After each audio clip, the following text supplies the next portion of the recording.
अब की बार किसानां दी सरकार किने दिता है सद्दा अज दे प्राइम टाइम दे विच जाणांगे। सत श्री अकाल जी, दा खालस टीवी देख रहे सारे दर्शकों का स्वागत है। प्राइम टाइम दे नाल मैं हरशरण कौर। किसान लीडर गुरनाम सिंह चड़ूनी कह रहे ने कि इस बार यूपी मिशन नहीं बल्कि पंजाब मिशन पहला चलाउण दी लोड़ है। हमें मिशन उत्तर प्रदेश नहीं, हमें मिशन पंजाब चलाना चाहिए। ਸਿੰਘੂ ਬਾਰਡਰ ਤੇ ਗੁਰਨਾਮ ਸਿੰਘ ਚੜੂਨੀ ਨੇ ਜਿਹੜੇ ਉਹਨਾਂ ਨੇ ਲਾਈਵ ਹੋ ਕੇ ਸਾਰਿਆਂ ਨੂੰ ਸੰਬੋਧਨ ਕੀਤਾ। ਖਾਸ ਤੌਰ ਤੇ ਇਸ ਦਾ ਪੋਸਟਰ ਵੀ ਪਾਇਆ ਗਿਆ ਕਿ ਅੱਜ ਰਾਤ 8 ਵਜੇ ਗੁਰਨਾਮ ਸਿੰਘ ਚੜੂਨੀ ਇੱਕ ਖਾਸ ਮੁੱਦੇ ਦੇ ਉੱਤੇ ਤੁਹਾਡੇ ਨਾਲ ਲਾਈਵ ਜੁੜਨਗੇ। ਸਭ ਨੂੰ ਉਡੀਕ ਸੀ ਕਿ ਆਖਿਰਕਾਰ ਗੁਰਨਾਮ ਸਿੰਘ ਚੜੂਨੀ ਕੀ ਕਹਿਣ ਵਾਲੇ ਨੇ। ਗੁਰਨਾਮ ਸਿੰਘ ਚੜੂਨੀ ਨੇ ਕਿਹਾ ਕਿ ਕਾਂਗਰਸ ਵੀ ਦੇਖ ਲਈ, ਬੀਜੇਪੀ ਦੇਖ ਲਈ, ਹੋਰ ਸਾਰੀਆਂ ਪਾਰਟੀਆਂ ਵੀ ਤੁਸੀਂ ਦੇਖ ਲੀਆਂ, ਹੁਣ ਕਿਹਦੇ ਭਰੋਸੇ ਤੇ ਬੈਠੇ ਹੋ? ਉੱਠੋ, ਜਾਗੋ, ਆਪਣੇ ਹੱਥਾਂ ਦੇ ਵਿੱਚ ਸੱਤਾ ਲੈ ਕੇ ਆਓ। 65% ਦੀ ਵੋਟਾਂ ਤਾਂ ਤੁਹਾਡੀਆਂ ਨੇ। ਜਿਹੜੇ ਲੋਕ ਕਿਸਾਨਾਂ ਦੇ ਨਾਲ ਜੁੜੇ ਹੋਏ ਨੇ, ਕਿਸਾਨ ਨੇ, ਮਜ਼ਦੂਰ ਨੇ ਜਾਂ ਫਿਰ ਹੋਰ ਦੱਬੇ ਕੁਚਲੇ ਵਰਗ ਨੇ, ਚੜੂਨੀ ਸਵਾਲ ਪੁੱਛ ਰਹੇ ਨੇ ਕਿ 65% ਦੀ ਵੋਟਾਂ ਤੁਹਾਡੀਆਂ ਨੇ ਪਰ ਫਿਰ ਵੀ 35% ਵਾਲੇ ਰਾਜ ਕਰ ਰਹੇ ਨੇ। ਇਹ ਗੱਲ ਕਿੱਧਰ ਨੂੰ ਜਾਂਦੀ ਹੈ? ਜਾਗਣ ਦਾ ਵੇਲਾ ਹੈ, ਪੰਜਾਬ ਮਿਸ਼ਨ ਚਲਾਉਣ ਦਾ ਵੇਲਾ है। कौन बचाने आएगा? किसके भरोसे पे बैठे हो? कांग्रेस देख ली, बीजेपी देख ली, तीसरा चौथा पांचवा सारे तो देख लिए। अब किसके भरोसे पे बैठे हो आखिर? अरे 100 में 65 वोट आपकी हैं। 65% वाले का राज नहीं है। 35% वोट जिसके पास आ जाए उसका राज आता है, उसकी सत्ता आती है। आपकी 65% वोट है और 65% वोट के मालिक बेचारे बने हुए हैं। जागिए और मिशन पंजाब शुरू करिए और मिशन पंजाब शुरू करके इनसे सत्ता छीनिए, अच्छी सत्ता करके दिखाइए, अच्छा राज चला के दिखाइए। उसका अनुसरण सारा देश करेगा। पंजाब सिरमौर है। 17-18 मिनट ਦੇ ਇਸ ਲਾਈਵ ਸੰਬੋਧਨ ਦੇ ਵਿੱਚ ਕਿਸਾਨ ਲੀਡਰ ਗੁਰਨਾਮ ਸਿੰਘ ਚੜੂਨੀ ਨੇ ਦੱਸਿਆ ਹੈ ਕਿ ਅਸਲ ਦੇ ਵਿੱਚ ਪੰਜਾਬ ਮਿਸ਼ਨ ਜਾਂ ਫਿਰ ਮਿਸ਼ਨ ਪੰਜਾਬ ਦੀ ਲੋੜ ਕਿਉਂ ਹੈ ਤੇ ਇਹ ਕੀ ਹੋਵੇਗਾ। ਸਾਰੀ ਉਹਨਾਂ ਨੇ ਵਿਸਥਾਰ ਦੇ ਵਿੱਚ ਜਾਣਕਾਰੀ ਦਿੱਤੀ ਹੈ ਤੇ ਸੌਖੇ ਤਰੀਕੇ ਦੇ ਨਾਲ ਉਹਨਾਂ ਦੀ ਭਾਸ਼ਾ ਭਾਵੇਂ ਬੋਲਦੇ ਹਿੰਦੀ ਨੇ ਪਰ ਉਹਨੂੰ ਚੰਗੇ ਤਰੀਕੇ ਨਾਲ ਸਮਝਿਆ ਜਾ ਸਕਦਾ ਹੈ। ਤੇ ਗੁਰਨਾਮ ਸਿੰਘ ਚੜੂਨੀ ਨੇ ਇਸ ਵਾਰੀ ਕਿਸੇ ਵੀ ਰਵਾਇਤੀ ਪਾਰਟੀ ਦੀ ਸਰਕਾਰ ਬਣਾਉਣ ਤੋਂ ਪਰੇ ਕਿਸਾਨਾਂ ਤੇ ਮਜ਼ਦੂਰਾਂ ਦੀ ਸਰਕਾਰ ਬਣਾਉਣ ਦਾ ਸੱਦਾ ਦੇ ਹੀ ਦਿੱਤਾ ਹੈ। ਪਿਛਲੇ ਕਈ ਸਮੇਂ ਤੋਂ ਸਿਆਸਤਦਾਨ ਵੀ ਇਲਜ਼ਾਮ ਲਾਉਂਦੇ ਰਹੇ ਨੇ ਕਿ ਇਹ ਸਿਆਸਤ ਕਰਦੇ ਨੇ, ਕਿਸਾਨ ਲੀਡਰ ਸਿਰਫ ਸਿਆਸਤ ਕਰਦੇ ਨੇ, ਇਹਨਾਂ ਦਾ ਕਿਸਾਨੀ ਅੰਦੋਲਨ ਦੇ ਨਾਲ ਕੋਈ ਲੈਣਾ ਦੇਣਾ ਨਹੀਂ ਹੈ। 100 ਤਰ੍ਹਾਂ ਦੀਆਂ ਗੱਲਾਂ ਹੁੰਦੀਆਂ ਆ ਰਹੀਆਂ ਨੇ ਤੇ ਹੁਣ ਆਖਿਰਕਾਰ ਇੱਕ ਕਿਸਾਨ ਲੀਡਰ ਖੁੱਲ੍ਹ ਕੇ ਸਾਹਮਣੇ ਆ ਗਏ ਨੇ ਜਿਨ੍ਹਾਂ ਨੇ ਸੱਦਾ ਦਿੱਤਾ ਹੈ ਖਾਸ ਕਰਕੇ ਪੰਜਾਬ ਦੇ ਲੋਕਾਂ ਨੂੰ ਇਕੱਠੇ ਹੋਣ ਦਾ, ਜੁੜਨ ਦਾ ਤੇ ਜਾਗਣ ਦਾ ਕਿ ਇਸ ਵਾਰੀ ਤੁਸੀਂ ਕਿਸਾਨਾਂ ਤੇ ਮਜ਼ਦੂਰਾਂ ਦੀ ਸਰਕਾਰ ਬਣਾ ਦਿਓ। मिशन पंजाब की जरूरत है। मिशन उत्तर प्रदेश तो होगा बीजेपी को हराने के लिए और मिशन पंजाब चाहिए एक मॉडल पेश करने के लिए। अगर सरकार आए और ये किसानों मजदूरों की सरकार आए और फिर वो करके दिखा दें कुछ, वो मॉडल सारे देश में जाए। ਇਹਦੇ ਪਿੱਛੇ ਗੁਰਨਾਮ ਸਿੰਘ ਚੜੂਨੀ ਨੇ ਕਾਰਨ ਦੱਸਿਆ ਕਿ ਬਾਕੀ ਪਾਰਟੀਆਂ ਨੇ ਜਿਹੜੀਆਂ ਉਹਨਾਂ ਨੂੰ ਦਰਕਿਨਾਰ ਕਰਨ ਦੀ ਲੋੜ ਕਿਉਂ ਹੈ।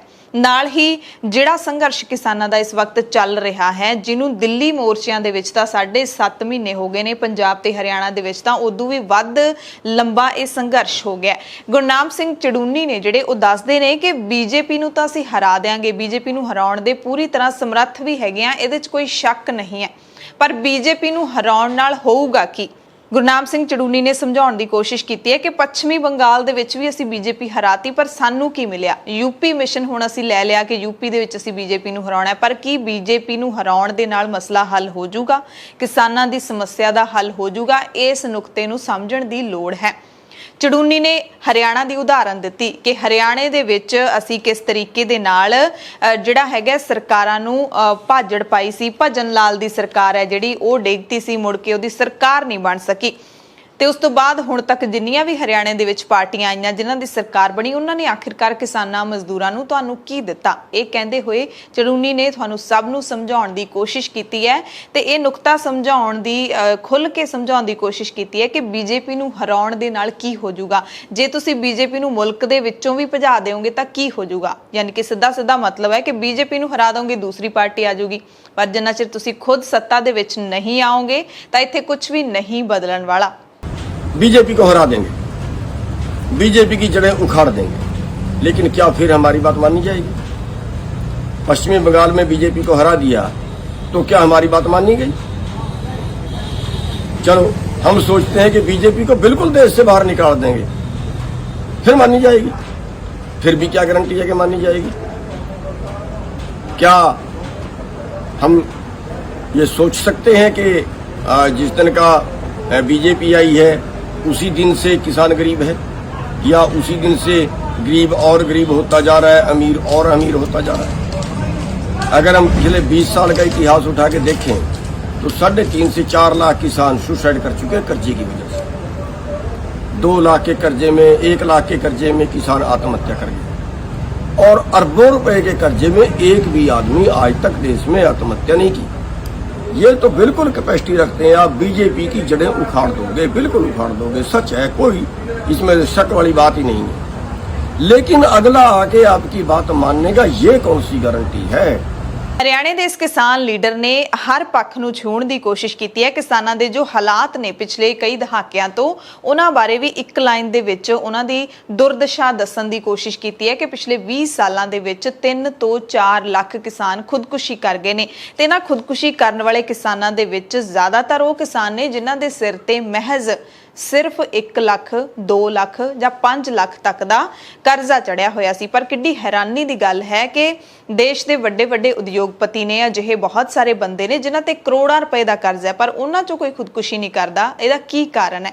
ਇਹ ਸਾਰੇ ਪੱਖ ਸਮਝਾਉਣ ਦੀ ਕੋਸ਼ਿਸ਼ ਕੀਤੀ ਹੈ। ਨਾਲ ਹੀ ਆਪੋਜੀਸ਼ਨ ਤੇ ਵੀ ਨਿਸ਼ਾਨਾ ਸਾਧਿਆ। ਚੜੂਨੀ ਨੇ ਕਿਹਾ ਹੈ ਕਿ ਜਦੋਂ ਦਾ ਸਾਡਾ ਕਿਸਾਨ ਅੰਦੋਲਨ ਚੱਲ ਰਿਹਾ ਹੈ, ਕਿਸੇ ਵੀ ਆਪੋਜੀਸ਼ਨ ਦੇ ਲੀਡਰ ਨੇ ਇਹ ਨਹੀਂ ਕਿਹਾ ਕਿ ਜਦੋਂ ਸਾਡੀ ਸਰਕਾਰ ਆਏਗੀ ਤਾਂ ਅਸੀਂ ਸਭ ਤੋਂ ਪਹਿਲਾਂ ਕਾਨੂੰਨ ਰੱਦ ਕਰਾਂਗੇ। ਪਰ ਜੇ ਆਪਣੀ ਜਾਣਕਾਰੀ ਦੀ ਗੱਲ ਕਰ ਲਈਏ ਤਾਂ ਰਾਹੁਲ ਗਾਂਧੀ ਮੈਨੂੰ ਲੱਗਦਾ ਕਈ ਵਾਰੀ ਕਹਿ ਚੁੱਕੇ ਨੇ ਕਿ ਜੇ ਸਾਡੀ ਸਰਕਾਰ ਆਊਗੀ ਤਾਂ ਅਸੀਂ ਸਭ ਤੋਂ ਪਹਿਲਾਂ ਕਾਨੂੰਨ ਰੱਦ ਕਰਾਂਗੇ। ਪਰ ਗੁਰਨਾਮ ਸਿੰਘ ਚੜੂਨੀ ਨੇ ਆਪੋਜੀਸ਼ਨ ਤੇ ਵੀ ਤਿੱਖੇ सवाल दागे ने। आज भी अगर आप देखें 7.5 महीने के इस आंदोलन में क्या एक बार भी अपोजिशन का ये बयान आया कि अगर हमारा राज आया तो हम इन कानूनों को तोड़ देंगे, हम इन कानूनों को खत्म कर देंगे, हम एमएसपी गारंटी का कानून बना देंगे? क्या किसी का बयान आया? फिर बीजेपी हरा भी दी तो आपकी बात माननी जाएगी, इस बात की क्या गारंटी है? और हम इतिहास देखें, हम इतिहास उठा के देखें।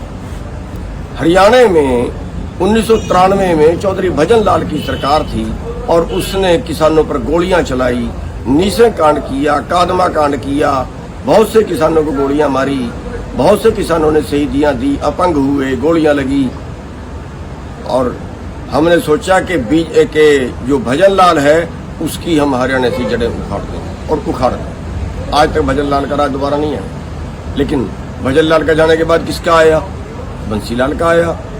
काम तो उन्होंने भी कुछ नहीं किया किसानों के लिए, बात तो उन्होंने भी नहीं मानी और आखिरकार उनके साथ भी टकराव हुआ। ਤੇ ਹੁਣ ਸਭ ਦੇ ਮਨ 'ਚ ਸਵਾਲ ਆਉਂਦਾ ਹੋਊਗਾ ਕਿ ਇਹ ਸਭ ਜੋ ਗੁਰਨਾਮ ਸਿੰਘ ਚੜੂਨੀ ਕਹਿ ਰਹੇ ਨੇ ਕਿ ਉਹ ਮਿਲੂਗਾ ਕਿਵੇਂ, ਪ੍ਰਾਪਤ ਕਿਵੇਂ ਹੋਊਗਾ? ਤੇ ਇੱਥੇ ਗੁਰਨਾਮ ਸਿੰਘ ਚੜੂਨੀ ਨੇ ਪਲਾਨ ਵੀ ਦਿੱਤਾ ਹੈ ਕਿ ਮਿਸ਼ਨ ਪੰਜਾਬ ਜੇ ਤੁਸੀਂ ਫਤਿਹ ਕਰਨਾ ਹੈ ਤਾਂ ਕਿਹੜੇ ਪਲਾਨ ਤੇ ਤੁਹਾਨੂੰ ਕੰਮ ਕਰਨਾ ਪਊਗਾ, ਮਿਸ਼ਨ ਪੰਜਾਬ ਦਾ ਫਾਰਮੂਲਾ ਕਿਹੜਾ ਹੋਊਗਾ, ਕਿਵੇਂ ਤੁਸੀਂ ਇਹਦੇ ਵਿੱਚ ਵਰਕ ਕਰਨਾ ਹੈ, ਇਹ ਸਾਰਾ ਕੁਝ ਉਹਨਾਂ ਨੇ ਸਾਫ਼ ਤੇ ਸਿੱਧੇ ਤਰੀਕੇ ਨਾਲ ਦੱਸਿਆ। ਤੇ ਸਿੱਧਾ ਚੜੂਨੀ ਇੱਥੇ ਕਹਿ ਰਹੇ ਨੇ, ਸਿੱਧੇ ਸ਼ਬਦਾਂ ਦੇ ਵਿੱਚ ਕਹਿ ਰਹੇ ਨੇ, ਕੋਈ ਗੱਲ ਘੁਮਾ ਫਿਰਾ ਕੇ ਵੀ ਨਹੀਂ ਕਹੀ ਕਿ ਜੇ ਅਸੀਂ ਪੰਜਾਬ ਦੀ ਸੱਤਾ ਆਪਣੇ ਹੱਥ ਵਿੱਚ ਲੈ ਲਈਏ, ਉਸ ਸੱਤਾ ਨੂੰ ਇਸ ਤਰੀਕੇ ਦੇ ਨਾਲ ਚਲਾਈਏ, ਇਸ ਤਰੀਕੇ ਦੇ ਨਾਲ ਕੰਮ ਕਰੀਏ ਕਿ ਪੂਰਾ ਦੇਸ਼ ਦੇਖੇ ਉਸ ਮਾਡਲ ਨੂੰ, ਪੰਜਾਬ ਨੂੰ ਇੱਕ ਮਾਡਲ ਦੇ ਤਰ੍ਹਾਂ ਅਸੀਂ ਪੇਸ਼ ਕਰੀਏ ਤੇ ਫਿਰ ਪੰਜਾਬ ਤੋਂ ਬਾਅਦ ਅਸੀਂ ਪੂਰੇ ਦੇਸ਼ ਦੇ ਵੱਲ ਵਧੀਏ।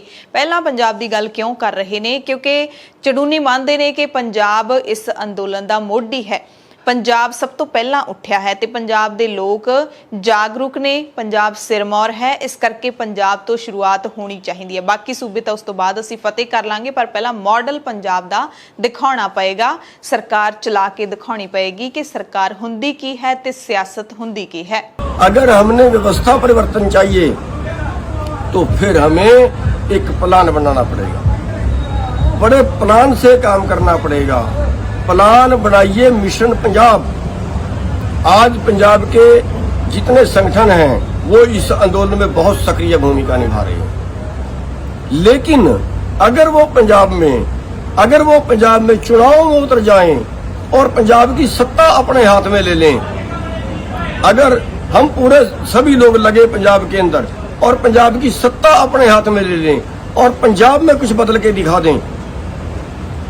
अगर हम पंजाब में कुछ बदल के दिखा दें, अगर हम पंजाब में एक सैंपल तैयार कर दें, अगर हम पंजाब में एक सैंपल, एक मॉडल तैयार कर दें कि हाँ सरकार तो ऐसे चलती है, हाँ क्या कायदे कानून तो ये होने चाहिए, हाँ जो व्यवस्था है वो ऐसी होनी चाहिए, कि सैंपल हम पंजाब से दें और वो सैंपल पूरे देश के अंदर जाए। आज पंजाब बदलाव चाहता है, पंजाब सिरमौर है देश का, पंजाब के जो लोग हैं वो बदलाव चाहते हैं। ਉਸ ਤੋਂ ਬਾਅਦ ਚੜੂਨੀ ਸਾਰਿਆਂ ਨੂੰ ਇਕੱਠੇ ਕਰਨ ਦਾ ਫਾਰਮੂਲਾ ਵੀ ਦੱਸ ਗਏ ਕਿ ਫਾਰਮੂਲਾ ਇਹੀ ਹੈ ਕਿ ਪੰਜਾਬ ਦੇ ਵਿੱਚ ਚਾਹੇ ਉਹ ਕਿਸਾਨ ਹੋਣ, ਮਜ਼ਦੂਰ ਹੋਣ, ਵਪਾਰੀ ਹੋਣ, ਦੁਕਾਨਦਾਰ ਹੋਣ ਜਾਂ ਫਿਰ ਜਿੰਨੇ ਵੀ ਮੁਲਾਜ਼ਮ ਵਰਗ ਨੇ, ਇਹ ਸਾਰੇ ਪਰੇਸ਼ਾਨ ਨੇ। ਇਸ ਵਕਤ ਸਰਕਾਰ ਤੋਂ ਸਾਰੇ ਦੁਖੀ ਹੋਏ ਪਏ ਨੇ, ਸੜਕਾਂ ਦੇ ਉੱਤੇ ਉਤਰੇ ਨੇ, ਪੁਲਿਸ ਦੀਆਂ ਡਾਂਗਾਂ ਰੋਜ਼ ਖਾ ਰਹੇ ਨੇ, ਜਲ ਤੋਪਾਂ ਦੀ ਮਾਰ ਚੱਲ ਰਹੇ ਨੇ। ਇਹ ਸਾਰੇ ਵਰਗ ਜਿਹੜੇ ਦੁਖੀ ਹੈਗੇ ਨੇ ਤੇ ਇਹਨਾਂ ਦਾ ਫੀਸਦ ਹੈ ਜਿਹੜਾ ਉਹ 97% ਬਣਦਾ ਹੈ। ਤਾਂ ਫਿਰ ਚੜੂਨੀ ਕਹਿੰਦੇ ਨੇ ਕਿ 97% ਲੋਕ ਇਕੱਠੇ ਹੋ ਕੇ ਕਿਉਂ ਇਸ ਸਰਕਾਰ ਨੂੰ ਢਾਹ ਨਹੀਂ ਸਕਦੇ, ਕਿਸੇ ਵੀ ਸਰਕਾਰ ਨੂੰ ਲੋਕ ਢਾਹ ਸਕਦੇ ਨੇ। ਸੋ ਸਾਰੇ ਵਰਗਾਂ ਨੂੰ ਚੜੂਨੀ ਨੇ ਜਿਹੜਾ ਇਕੱਠਾ ਕਰਨ ਦੀ ਕੋਸ਼ਿਸ਼ ਕੀਤੀ ਹੈ, ਸਮਝਾਉਣ ਦੀ ਕੋਸ਼ਿਸ਼ ਕੀਤੀ ਹੈ ਕਿ ਤੁਸੀਂ ਸਾਰੇ ਪਿਸ ਰਹੇ ਹੋ। हम क्यों नहीं पंजाब में चुनाव जीत जाते? किसकी वोट है भाई? व्यापारी रगड़ दिया, मजदूर रगड़ दिया, दुकान वाला रगड़ दिया, किसान रगड़ दिया, सारे वर्ग तो इन्होंने रगड़ दिए। और वोट किसकी है? अब के साल में 97, जो अब नए आंकड़े आ रहे हैं, 97% लोगों की जो आमदन है वो कम हुई है और 3% लोगों की आमदन बढ़ी है। तो वो 97% में तो सारे शहर वाले भी आ गए, शहर वालों की भी कम हो गई, व्यापारियों की, छोटे दुकानदारों की, उनकी भी कम हो गई, किसानों मजदूरों की भी कम हो गई। फिर वो 3% लोगों की आमदन बढ़ी है। तो ये क्या इस व्यवस्था परिवर्तन की जरूरत नहीं है? हमारे जो नेता लोग हैं उनको भी, आम जनमानस है उनको भी, आम जो बुद्धिजीवी हैं उनको भी, इनको सबको मिलके मिशन पंजाब पे ध्यान देना चाहिए। अरे ये राजनीति इनके नाम लिखवा दी क्या? इन राजनीतिक पार्टियों के नाम लिखवा दी क्या? हमारे देश के अंदर तो, हमारे संविधान के अंदर तो जो राजनीति है वो ये शब्द ही नहीं है कि राजनीति पार्टियां करेंगी, वो राजनीति पार्टियां करेंगी, ये कहीं लाइन नहीं है कि पार्टी वाला ही एमएलए में खड़ सकता है, एमपी में खड़ सकता है, कोई भी खड़ सकता है। अरे चाणक्य ने भी कहा है कि अगर अच्छे लोग राजनीति से बाहर जाएंगे तो बुरे लोग आपके ऊपर शासन करेंगे। और हमारे सामने उदाहरण, ਫਿਰ ਨਾਲ ਹੀ ਜਿਹੜਾ ਧਰਮ ਦੀ ਮਿਸਾਲ ਵੀ ਉਹਨਾਂ ਨੇ ਦਿੱਤੀ ਹੈ, ਗੁਰੂ ਸਾਹਿਬਾਨਾਂ ਦੀ ਮਿਸਾਲ ਦਿੱਤੀ ਹੈ। 10ਵੇਂ ਪਾਤਸ਼ਾਹ ਸ੍ਰੀ ਗੁਰੂ ਗੋਬਿੰਦ ਸਿੰਘ ਨੇ ਕਹਿੰਦੇ ਕਿਹਾ ਸੀ ਕਿ ਰਾਜ ਬਿਨਾ ਨਹਿ ਧਰਮ ਚਲੈ ਹੈ, ਧਰਮ ਬਿਨਾ ਸਭ ਦਲੈ ਮਲੈ ਹੈ, ਕਿ ਰਾਜ ਤੋਂ ਬਿਨਾ ਧਰਮ ਵੀ ਨਹੀਂ ਚੱਲ ਸਕਦਾ, ਕਿ ਜੇ ਤੁਸੀਂ ਲੋਕਾਂ ਦੀ ਭਲਾਈ ਕਰਨੀ ਹੈ, ਧਾਰਮਿਕ ਕੰਮ ਕਰਨੇ ਨੇ ਤਾਂ ਰਾਜ ਹੋਣਾ ਜ਼ਰੂਰੀ ਹੈ। ਤੇ ਇਹ ਕੋਈ ਗੱਲ ਨਹੀਂ ਹੁੰਦੀ ਕਿ ਰਾਜ ਹੈ ਜਿਹੜਾ ਜਾਂ ਰਾਜਨੀਤਿਕ ਲੋਕ ਨੇ ਉਹ ਹਮੇਸ਼ਾ ਮਾੜੇ ਹੀ ਹੋਣ। ਸਿਆਸਤ ਹੈ ਜਿਹੜੀ, ਰਾਜਨੀਤੀ ਹੈ ਉਹ ਚੰਗੇ ਕੰਮਾਂ ਲਈ ਵੀ ਕੀਤੀ ਜਾ ਸਕਦੀ ਹੈ। ਇਹ ਜਿਹੜੇ ਲੁਟੇਰੇ ਲੋਕਾਂ ਦੇ ਹੱਥ ਵਿੱਚ ਸਿਆਸਤ ਆ ਗਈ, ਇਹਨਾਂ ਨੇ ਸਿਆਸਤ ਨੂੰ ਬਦਨਾਮ ਕਰ ਦਿੱਤਾ ਹੈ। ਪਰ ਸਿਆਸਤ ਕੋਈ ਮਾੜੀ ਚੀਜ਼ ਨਹੀਂ ਹੁੰਦੀ, ਇਹ ਲੋਕਾਂ ਦੇ ਭਲੇ ਲਈ ਹੀ ਬਣਾਈ ਗਈ ਹੁੰਦੀ ਹੈ। आज हम बाबा अम्बेडकर साहब को मानते हैं कि उन्होंने मजदूरों के लिए बहुत काम किए हैं। कैसे किए हैं? सत्ता में थे तो किए हैं। अरे गुरु गोबिंद सिंह जी ने कहा है राज बिना नहीं धर्म चले है। हरमंदर साहब के अंदर 2 निशान साहब हैं, 2 निशान साहब हैं। एक जो है धार्मिक है वो ऊंचा है, दूसरा 3 फुट नीचा है, वो है राजनीति की निशानी। ਅਖੀਰ ਤੇ ਫਿਰ ਗੁਰਨਾਮ ਸਿੰਘ ਚੜੂਨੀ ਅਪੀਲ ਕਰਦੇ ਨੇ, ਤੁਹਾਨੂੰ ਸਭ ਨੂੰ ਜਿਹੜੀ ਅਪੀਲ ਕੀਤੀ ਹੈ ਉਹ ਉਹਨਾਂ ਦੇ ਸ਼ਬਦਾਂ ਵਿੱਚ ਹੀ ਤੁਹਾਨੂੰ ਸੁਣਾ ਦਿੰਨੇ ਆ। जो हमारे लीडर साहिबान हैं उनसे भी अनुरोध करना चाहता हूँ, जो हमारे पंजाब के बुद्धिजीवी हैं उनसे भी अनुरोध करना चाहता हूँ, जो हमारे पंजाब की जनता है उनसे भी अनुरोध करना चाहता हूँ कि इन सारी राजनीतिक पार्टियों का खेड़ा छोड़ के मिशन पंजाब चलाइए, बदलाव का मिशन। और वो एक सैंपल तैयार होगा। अगर आपने अच्छा करके दिखा दिया, सारा देश आपकी रीस करेगा। ये एक तरीका है व्यवस्था बदलने का, कि आप खुद करके दिखाइए और खुद सत्ता में आइए। ਤੇ ਇਸ ਅਪੀਲ ਨੂੰ ਸੁਣ ਕੇ ਆਪਾਂ ਸਮਝ ਸਕਦੇ ਹਾਂ ਕਿ ਗੁਰਨਾਮ ਸਿੰਘ ਚੜੂਨੀ ਵੀ ਕਿਸੇ ਚੰਗੇ ਸਿਆਸਤਦਾਨ ਵਾਲੇ ਗੁਣਾਂ ਤੋਂ ਘੱਟ ਨਹੀਂ ਹੈਗੇ। ਉਹਨਾਂ ਦੀ ਸ਼ਖਸੀਅਤ ਹੈ ਜਿਹੜੀ ਉਹਦੇ ਵਿੱਚ ਇਹ ਸਾਰੀਆਂ ਗੱਲਾਂ ਸੁਣ ਕੇ ਕਿਹਾ ਜਾ ਸਕਦਾ ਹੈ ਕਿ ਇੱਕ ਹੰਡੇ ਹੋਏ ਸਿਆਸਤਦਾਨ ਵਾਲੀਆਂ ਗੱਲਾਂ ਕੀਤੀਆਂ ਨੇ, ਕਿਉਂਕਿ ਇਸ ਅਪੀਲ ਦੇ ਵਿੱਚ ਉਹਨਾਂ ਨੇ ਕੋਈ ਵਰਗ ਛੱਡਿਆ ਹੀ ਨਹੀਂ, ਸਿਆਸਤਦਾਨਾਂ ਨੂੰ ਵੀ ਅਪੀਲ ਕਰ ਦਿੱਤੀ ਹੈ। ਤੇ ਇਸ ਅਪੀਲ ਤੋਂ ਬਾਅਦ ਪੰਜਾਬ ਦੀ ਸਿਆਸਤ ਦੇ ਵਿੱਚ ਵੀ ਕੀ ਕੋਈ ਬਦਲਾਅ ਆਉਣ ਵਾਲਾ ਹੈ? ਕਿਉਂਕਿ ਇਸ ਵਕਤ ਜਿੰਨੇ ਕਿਸਾਨ ਲੀਡਰ ਹੈਗੇ ਨੇ ਪੂਰੇ ਦੇਸ਼ ਹੀ ਨਹੀਂ ਵਿਦੇਸ਼ਾਂ ਦੇ ਵਿੱਚ ਵੀ ਇਹਨਾਂ ਕਿਸਾਨ ਲੀਡਰਾਂ ਦੀ ਇੱਕ ਵੱਡੀ ਪਛਾਣ ਬਣੀ ਹੈ। ਸਥਾਨਕ ਪੱਧਰ ਤੇ ਜਿਹੜੇ ਕਿਸਾਨ ਲੀਡਰ ਵਿਚਰਦੇ ਹੁੰਦੇ ਸੀ ਜਾਂ ਫਿਰ ਜ਼ਿਲ੍ਹਾ ਪੱਧਰ ਤੇ ਵਿਚਰਦੇ ਹੁੰਦੇ ਸੀ, ਅੱਜ ਉਹਨਾਂ ਨੂੰ ਕੌਮੀ ਨਹੀਂ ਕੌਮਾਂਤਰੀ ਪੱਧਰ ਦੀ ਪਛਾਣ ਮਿਲੀ ਹੈ। ਤੇ ਜਦੋਂ ਕੋਈ ਕਿਸਾਨ ਲੀਡਰ ਜਿਹਦਾ ਕੱਦ ਇੰਨਾ ਉੱਚਾ ਹੋਇਆ ਹੋਵੇ, ਇਸ ਅੰਦੋਲਨ ਨੇ ਗੁਰਨਾਮ ਸਿੰਘ ਚੜੂਨੀ ਦਾ ਜਿਹੜਾ ਚਿਹਰਾ ਹੈ ਉਹ ਹਰਿਆਣੇ ਚੋਂ ਕੱਢ ਕੇ ਪੂਰੇ ਦੇਸ਼ ਦੇ ਵਿੱਚ ਉਸ ਨੂੰ ਜਿਹੜਾ ਮਕਬੂਲ ਕਰ ਦਿੱਤਾ ਹੈ। ਤੇ ਗੁਰਨਾਮ ਸਿੰਘ ਚੜੂਨੀ ਜੇ ਅਜਿਹੀ ਗੱਲ ਕਹਿ ਰਹੇ ਨੇ, ਅਜਿਹਾ ਸੱਦਾ ਦੇ ਰਹੇ ਨੇ, ਤਾਂ ਸੁਭਾਵਿਕ ਤੌਰ ਤੇ ਕੁਛ ਨਾ ਕੁਛ ਸਿਆਸੀ ਹਲਚਲ ਤਾਂ ਜ਼ਰੂਰ ਜਿਹੜੀ ਉਹ ਹੋ ਸਕਦੀ ਹੈ। ਤੇ ਇੱਥੇ ਗੁਰਨਾਮ ਸਿੰਘ ਚੜੂਨੀ ਉਹਨਾਂ ਸਿਆਸਤਦਾਨਾਂ ਨੂੰ ਵੀ ਜਵਾਬ ਦੇਗੇ ਜਿਹੜੇ ਸ਼ੁਰੂ ਤੋਂ ਇਲਜ਼ਾਮ ਲਾਉਂਦੇ ਆ ਰਹੇ ਨੇ ਕਿ ਕਿਸਾਨ ਲੀਡਰ ਤਾਂ ਸਿਆਸਤ ਕਰਦੇ ਨੇ। ਤੇ ਗੁਰਨਾਮ ਸਿੰਘ ਚੜੂਨੀ ਸਿੱਧਾ ਕਹਿੰਦੇ ਨੇ ਕਿ ਕੀ ਸਿਆਸਤ ਹੈ ਜਿਹੜੀ ਉਹ ਤੁਸੀਂ ਪੇਟੈਂਟ ਕਰਵਾ ਲਈ ਹੈ ਕਿ ਤੁਸੀਂ ਹੀ ਕਰ ਸਕਦੇ ਹੋ। बता देता हूँ आपको, एक बार आप ये मिशन पंजाब शुरू कर दीजिए। अगर सरकार की सारी राजनीतिक पार्टियां चिल्लाना ना शुरू कर दें, चाहे सत्ता वाली और चाहे विपक्ष वाली, अगर वो चिल्लाना ना शुरू कर दें, वो सोचने में मजबूर हो जाएंगी कि जनता की अनदेखी जो है ना महंगी पड़ेगी। जनता राज छीन देना भी जानती है तो जनता राज छीनना भी जानती है। इस बात पे चर्चा शुरू हो जानी चाहिए कि अब की बार पंजाब में जो है वो किसानों मजदूरों का, आड़तियों का, व्यापारियों का, किसान जो राज है वहाँ आम जनता का जो राज हो। ये जो कंपनी राज है ना, कंपनी राज, उसमें कांग्रेस आ गई, उसमें बीजेपी आ गई, उसमें कोई और आ गया, ये तो कंपनियां हैं। ये कंपनियां हैं, ये पैसे के लिए काम करती हैं या सत्ता के लिए काम करती हैं, और उसके लिए इनको कत्ल करवाने पड़ जाएं, उसके लिए इनको दंगे करवाने पड़ जाएं, उसके लिए इनको समाज को धर्म के नाम पे बांटना पड़े, जाति के नाम पे बांटना पड़े, तो वो भी नहीं मानते, वो भी कर देते हैं। हमें आपस में लड़वा देते हैं, भाई भाई को लड़वा देते हैं, जातियों के नाम पे वोट डालते हैं, हम धर्मों के नाम पे वोट डालते हैं। हम ऊपर उठिए यार, बचाइए इस देश को। कौन बचाने आएगा? किसके भरोसे पे बैठे हो? कांग्रेस देख ली, बीजेपी देख ली, तीसरा चौथा पांचवा सारे तो देख लिए। अब किसके भरोसे पे बैठे हो? आखिर जागिए और मिशन पंजाब शुरू करिए, और मिशन पंजाब शुरू करके इनसे सत्ता छीनिए, अच्छी सत्ता करके दिखाइए, अच्छा राज चला के दिखाइए। उसका अनुसरण सारा देश करेगा। पंजाब सिरमौर है और पंजाब के लोग जागृत हैं, और पंजाब के भाइयों से अनुरोध करना चाहूंगा कि साथियों, आज आपके पास वक्त है।